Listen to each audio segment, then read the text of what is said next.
ನಮಸ್ಕಾರ ವೀಕ್ಷಕರೇ, ಸವಾಲ್ ಟಿವಿಗೆ ಸ್ವಾಗತ. ನಾನು ಶ್ರುತಿ. ಇಂದು ನಾವು ಏರ್ ಕೂಲರ್ಗಳ ಬಗ್ಗೆ ತಿಳಿದುಕೊಳ್ಳೋಣ. ಏರ್ ಕೂಲರ್ಗಳ ಇತಿಹಾಸವು ಪ್ರಾಚೀನ ನಾಗರಿಕತೆಗಳಲ್ಲೇ ಆರಂಭವಾಗುತ್ತದೆ.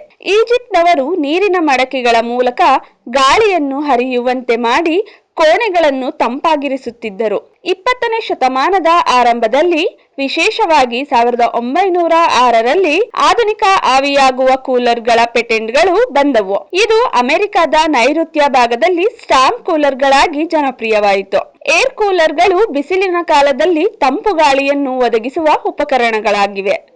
ಇವು ಗಾಳಿಯನ್ನು ನೀರಿನ ಸಹಾಯದಿಂದ ತಂಪುಗೊಳಿಸುವ ವಿಧಾನವನ್ನು ಬಳಸುತ್ತವೆ. ಏರ್ ಕೂಲರ್ಗಳ ಆವಿಷ್ಕಾರವು ವಿಜ್ಞಾನ ಮತ್ತು ತಂತ್ರಜ್ಞಾನದಲ್ಲಿ ಮಹತ್ವದ ಬೆಳವಣಿಗೆಯಾಗಿದೆ. ಪ್ರಾಚೀನ ಕಾಲದಲ್ಲೇ ಜನರು ನೀರಿನ ಆವೇಶೀಕರಣ ವಿಧಾನವನ್ನು ಬಳಸಿಕೊಂಡು ಮನೆಗಳನ್ನು ತಂಪಾಗಿಡುತ್ತಿದ್ದರು.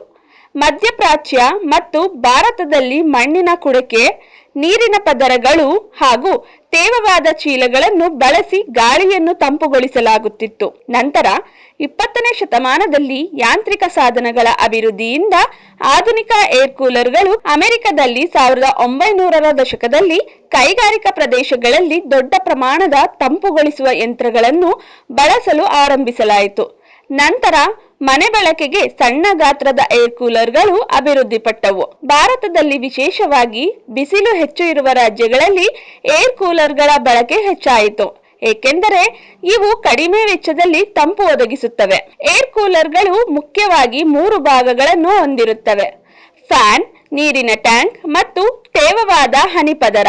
ಫ್ಯಾನ್ ಗಾಳಿಯನ್ನು ಒಳಗೆಳೆದು ತೇವ ಪದರದ ಮೂಲಕ ಹಾದು ಹೋಗುವಾಗ ಗಾಳಿ ತಂಪಾಗುತ್ತದೆ. ಈ ವಿಧಾನವನ್ನು ಆವೇಶೀಕರಣ ಶೀತಲೀಕರಣ ಎಂದು ಕರೆಯುತ್ತಾರೆ. ಆದ್ದರಿಂದ ಏರ್ ಕೂಲರ್ಗಳ ಇತಿಹಾಸವು ವಿಜ್ಞಾನ ಮತ್ತು ಮಾನವ ಬುದ್ಧಿವಂತಿಕೆಯ ಪ್ರಗತಿಯನ್ನು ತೋರಿಸುತ್ತದೆ.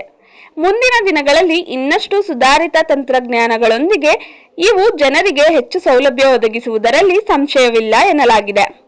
ಹೀಗೆ ಹೆಚ್ಚಿನ ವಿಡಿಯೋಗಳಿಗಾಗಿ ಸವಾಲ್ ಟಿವಿಯನ್ನು ಸಬ್ಸ್ಕ್ರೈಬ್ ಮಾಡಿ. ಈ ವಿಡಿಯೋ ಇಷ್ಟವಾಗಿದ್ದಲ್ಲಿ ಲೈಕ್ ಮಾಡಿ, ಶೇರ್ ಮಾಡಿ. ನಿಮ್ಮ ಅನಿಸಿಕೆಗಳನ್ನು ಕಮೆಂಟ್ನ ಮೂಲಕ ನಮಗೆ ತಿಳಿಸಿ.